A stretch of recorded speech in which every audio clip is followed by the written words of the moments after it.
File photos. The Dallas Morning News pictured above, wide receiver Terrance Williams, left, and defensive lineman David Irving. Getting kicked out of high school and off Iowa State's football team as well as making the NFL's suspended list doesn't necessarily make David Irving a bad guy. Neither does a noisy custody battle, or drug suspensions, or a suspect work ethic. Not even a truly awful TV commercial. Just the same, there's probably a reality show in there somewhere.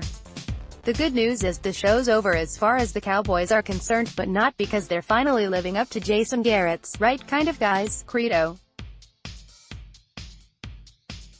Simply following Don Shula's "we will put up with you until we can replace you."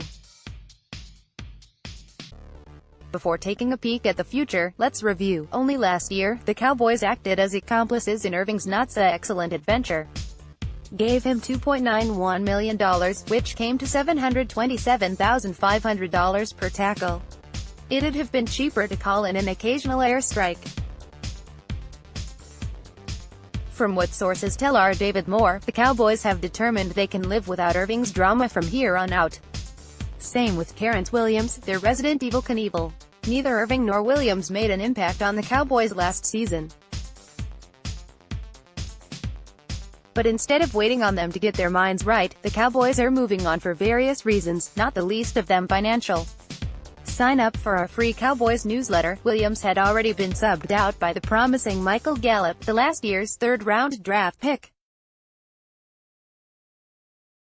Finding Irving's replacement will be a little more problematic. There's not a comparable talent on site. He had 8 sacks in 8 games in 17, a formidable rate for an interior lineman.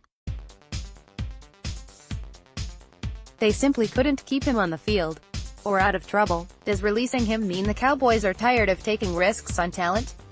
Let me introduce you to Jerry Jones. Better yet, consider a recent draft analysis from our film studies major, John Oning. Because the Cowboys' first-round pick went to Oakland for Amari Cooper, they're not due a selection until no. 58 defensive tackle was a primary need even before they decided to give up on Irving.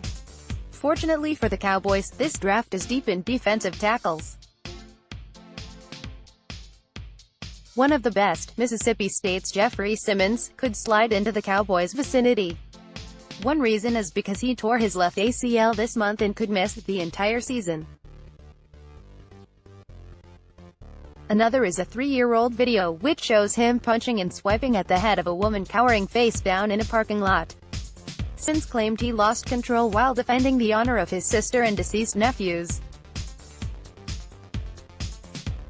He pleaded no contests, apologized and by all accounts has been a model citizen at Mississippi State. Does all of the above mean the Cowboys should take him if he's available at 58?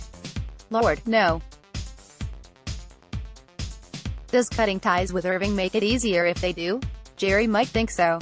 Over the last 9 drafts, the Cowboys have demonstrated a history of risk-taking in the second round. Sean Lee and Jalen Smith slid out of the first because of injuries. Randy Gregory was a top 10 prospect who dropped because of failed drug tests. They traded up in the second to take DeMarcus Lawrence, who'd run a poor 40 at the scouting combine and had suspensions on his college record.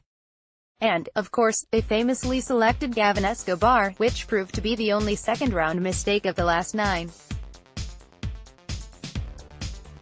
Even if the Cowboys didn't have such a good track record lately, they'd still continue to take chances. It's their nature. For better or worse, Simmons could be next in line.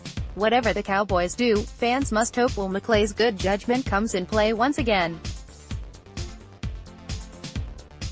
His draft evaluations have helped transform the Cowboys into one of the NFL's youngest teams, as well as one of the most promising.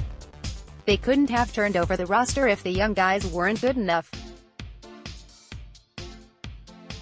The Cowboys are in the process of building something we haven't seen since Jimmy Johnson's heyday.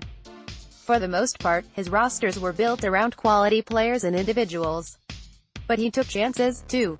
Not so coincidentally, some of the at-risk guys were major contributors. If a problem child couldn't play or stay on the field, Jimmy had a kick trigger.